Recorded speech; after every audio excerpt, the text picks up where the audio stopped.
lender telling you your mortgage is late, this is what you can do about it. Here's ways to help. Right. Yeah. And so open the mail if you want to deal with the collectors in your own way, but try and get in touch with your lenders. There's an organization called the Hope Now Partnership, and that organization has is lenders got together with the government and says, we are willing to direct people to housing counselors and to help them modify their loans. And that's the Hope Now Partnership. Their website is www.hopenow.com, and their phone number is 1-888-995-HOPE. That's 1-888-995-HOPE. And on that webpage, you will find out for your lender what their loss mitigation contact number is. It'll have information about that, but you can find on that website, this is my lender, this is their loss mitigation number, that's the right number to call to try and work out a deal, and ask them about the home affordable modification or the Making Home Affordable program, because the Treasury is paying lenders to rework the mortgages. It's to your advantage, but it's also to the lender's advantage to avoid foreclosure. Amen. Let's talk. We have a few minutes left. Could you give us some more information? You talked about FHA before, and the fact that HUD is up to 1/3, I believe you mentioned. Yeah, about that. About one third of mortgages now are going through FHA.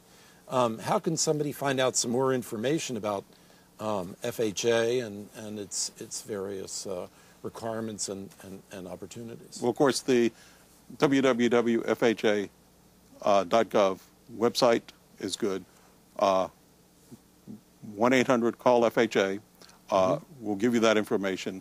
Also on our website, if you go on the HUB website, www.hud.gov, on the left-hand side, there's a heading for owning or buying.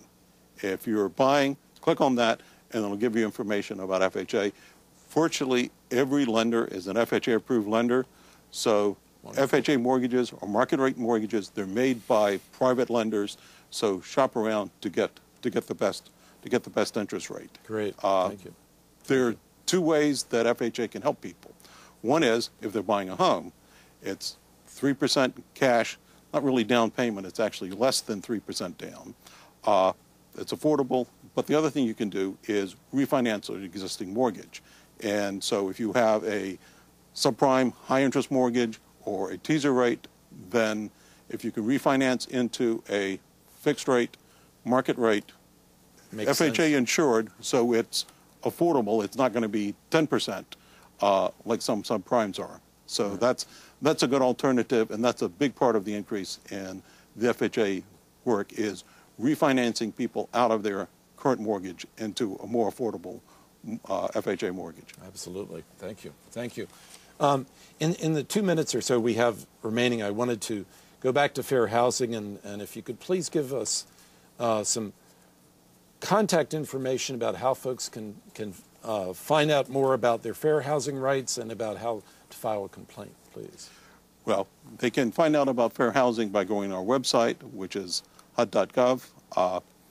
If they have a complaint, they can call this number, 1-800-669-9777. That's 1-800-669-9777 to make a fair housing complaint.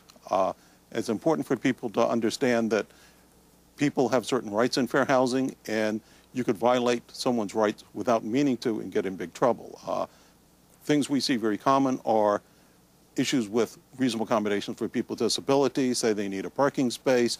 Everybody in the community would like to have a parking space, but not everybody has a disability that requires that. Right. And then requires them to be closest to the door. Exactly. So we get a homeowners association that fight that and can potentially get in big trouble. The other thing we see is people going on internet bulletin boards and advertising for housing. And even though fair housing, if I see you and decide to rent you my house, fair housing doesn't apply to me. But if I advertise it or use an agent, it does apply to me. So Such as Craigslist. So if I go on one of these bulletin boards and say, no children, or young professionals, describe people in some way to exclude people who are protected by the fair housing law, then that's just that statement in that advertising, even if you're not paying for it, is a violation of fair housing law and potentially could get you into trouble. And people don't intend to do that. So describe what you've got. Describe the unit, not the person. Say, I have a one-bedroom unit. Say, I have a small one-bedroom unit. Don't say, we don't want children. Let people decide. It's a small unit. Do they want to live with their children or not? That should be their choice. Describe what you got, not what you want. Amen. Amen. It's property. Because housing, finally, is renting or selling property. Right. Not people. So describe your product. Don't describe your customer. That's right. That's right. And for more information, they could always come on the Cherub's website, www.gbchrb.org. But the HUD.gov website is a good one, a very good one with great links and full text of the laws and some helpful hints, as well as the National Association of Realtors has a good website with a fair housing toolkit that gets into some of this information. But I wanted to commend HUD for working for fair housing and for stepping up to the plate for these programs that you've been describing for us today. It's a lot of work, and frankly, we're all counting on you. We're all counting on you. Well, our slogan is fair housing is not just a choice, it's law, and it's not just our choice, it's our job to enforce fair housing. Right, right. And it's something that we all need to pay more attention to, because discrimination is much more, as you said, subtle now. And folks can get in trouble not because they want to violate the law, but just because they don't know the law. Yeah, there are some very bad people that our fair housing has come across. People who are honestly in the Klan. Our people have been threatened. People who complain have been threatened. So that still exists. But most of what we see is somebody who doesn't understand this person has a need that I may not have, that they need accommodated, or someone saying, well, I'm going to presume to talk about how somebody else should live rather than simply let them know what I'm offering. Amen. And we commend HUD for doing that. Unfortunately, Jim, that's all we've got time for today. Well, thank you very much for having me. I appreciate it. That number again is 1-800-669-9777? Exactly, yeah. And www.hud.gov. Yes, thanks. Wonderful. Thank you.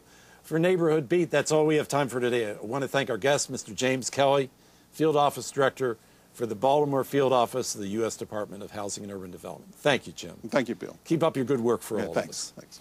And for living in Baltimore, I want to thank, in Neighborhood Beat, I want to thank you for tuning in.